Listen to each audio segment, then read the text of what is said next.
Hi, this is Bob Burgess with Burgi View. This is reporting on my 19th day of a 30-day fast. Letting you know how I'm doing. It's a little after 11 at night, so it's late at night. I'm going to go to bed here pretty quickly, I hope. Although after I say to you I'm going to bed, I normally stay up later and watch something. I have an addiction to a screen, and that's a terrible problem. Your suggestions would be requested. Also, I want to say before I give you any information, I'm not really getting many comments at all, and I'm requesting them because that encourages me. But I'm usually waiting to the end of the video to request them, and by that time you probably have already tuned out. But please give me a comment, a question, remarks, anything you can do. I'd love to hear that from you. Just let you know, I've successfully not eaten anything today and have not felt faint or dizzy, but I have slept a lot of the day, a bunch of the day, as a matter of fact. My body seems to crave rest, but I've done that for a long time. It just seems like that at this point in my life, I've been needing a lot more rest to feel okay. Even 8 hours doesn't seem to be sufficient for me to feel rested. So I slept a lot, and that doesn't feel good to me. It doesn't feel good to not be active. There's a craving to be active, yet a need to sleep or a desire to sleep. I sat in front of the TV this morning after I got up and just nodded right off and fell asleep for an additional few hours. It's ridiculous. So I need some help with that. Now, one of the things I did not do last night is take my medicine. I didn't take my insulin, and I didn't take metformin, which I usually do at night. And I did not take a blood pressure pill, nor did I do that this morning, the blood pressure. I didn't take that. I don't take metformin in the morning or take insulin. I just take it once. And the reason I did that is because I saw that my blood sugar had been hanging around the last few days at 88, 90, 95, or the last few readings I've gotten, which is well below 100, which is the maximum for normal. And I thought, well, let me see if I don't do any insulin, what would happen. And so this morning I was at 90 and with no insulin. And then all the day throughout, I took it again a little bit later, or just not too long ago, and it was 95. So I'm going to try to see what happens if I stay off of my diabetes medicine. I'm going to watch it closely. If I need to start back again, I will. If I need to insulin, but I want to see what happens to my body if I just continue to do this without that medication, and see what my blood sugar says without that help. Now, my blood pressure did go back up today. Tonight, it was when I got up this morning, it was 139/72. And then tonight it was 176/91. So I probably will start the blood pressure medication again tonight. I'll do that tonight and tomorrow because that's getting pretty high. So that's my results. Now, as far as my weight is concerned, I was at 288.5 yesterday, and this morning I was at 288.5. How does that happen? Didn't eat anything. As a matter of fact, I'm just shy, 0.7 of a pound from being 30 pounds down since I started this. And I mentioned this to one of my sons last night when we were playing trivia, and he said, well, you're probably past 30 now, being that was this morning when you weighed, and it's all day long. So I was thinking, yeah, probably so. And then this morning, after not eating and then sleeping all night, same thing. So it's a mystery. It's a mystery. But I'm heading on, moving on, and I am trying to reserve my energy. But I do need to be some active and see how that works. So I'll try to do better on that regard tomorrow. Now, you saw me, if you looked at my thumbnail of this thing, I was holding up this little item right here. This was a gift, and it is a little figure of the old ballpark in Arlington, which is where the Rangers from 1994 till I don't even know, a few years back played baseball.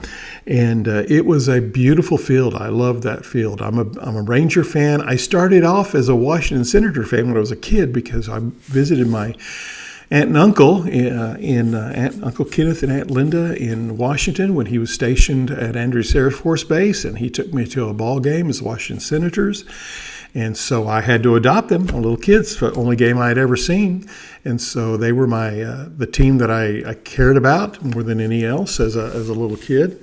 Although I did, was a big fan of Mickey Mantle and some of the big names at the time. But there was one particular player named Frank Howard, who was the long ball hitter for the Senators. And when the Senators became the Rangers in 1972, he came with the team, and I was just so excited that was the case. And he never did a whole lot with the Texas Rangers, didn't really play with them that much longer. But it was amazing that my team that I had seen and followed and the player that I cared about on that team all came to Texas, so they came with me. Now, I followed the Rangers a long time of heartbreak. And then a couple of years ago, I got to see them actually win the World Series, and so that's a thing that has become a tradition with me and particularly one of my sons, Jeremy, who really loves to follow baseball, and he's a big Aggie, but he particularly loves following the Rangers as well, and Jonathan. Not quite as much, but still loves to go to the game, and Jacoby loves to go to the game. Jacoby, all my kids played ball to some extent when they're little, and Jacoby played in high school. His last at-bat we talked about last night, I videoed it. His last at-bat in high school was a strikeout watching. Not the best way to finish. But I do cherish the traditions and the things you can do together and enjoy together as a parent and as a dad. And so times with my kids, I really do value those, because I'm not going to be here forever, and hopefully they'll all be living past me, and I want to pass on to them good memories and something to tell their kids about me. But baseball is one of those things I think it's great to embrace in our country that has claimed it as America's pastime. Now, just one other opinion, if you want to know. This was an actual beautiful stadium. This was when they built that, it was like, this is iconic.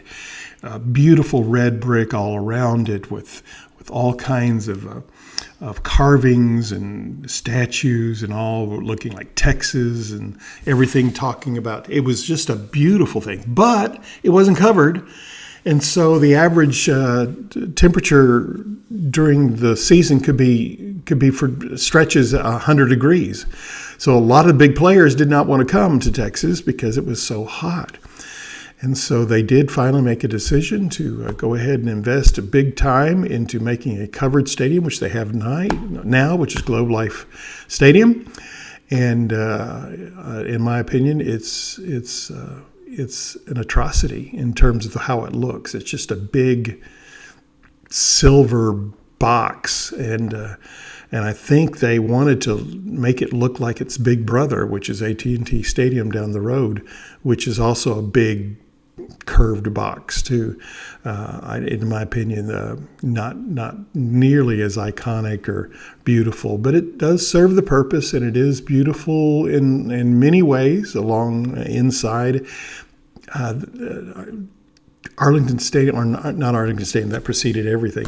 But Ballpark at Arlington had this amazing looking outfield, which was made up of offices that were there, and it was just a beautiful areas of balconies and windows, and it was a beautiful thing to look at. It was very striking, and this one doesn't have anything like that. So it's not nearly as beautiful. But anyway, I just throw in my opinion about baseball. Baseball stadiums in Texas, and I go back to watching baseball stadiums back in the 60s in Texas when it was just the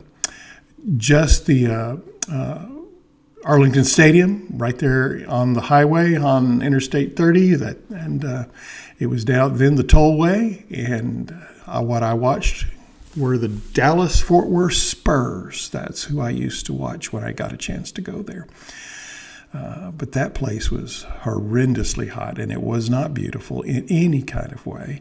As a matter of fact, there's one writer that said about it in a book called Stadium, something about iconic stadiums or something like that. I can't remember who it was, but his comment was that it's small but not intimate, and so that was not a good stadium. And it was even hotter than anything else. It was all metal, many metal seats, and it was just. But I wonder. I still love the Rangers. They just lost their third in a row to Kansas City, which I'm not happy about. But hopefully we'll come back and make a good run at it this year. And just thought I'd ramble a little bit about something that I cared about, and a little bit about my enjoyment of my sons in that tradition. I will report on day 20 when I get there tomorrow night.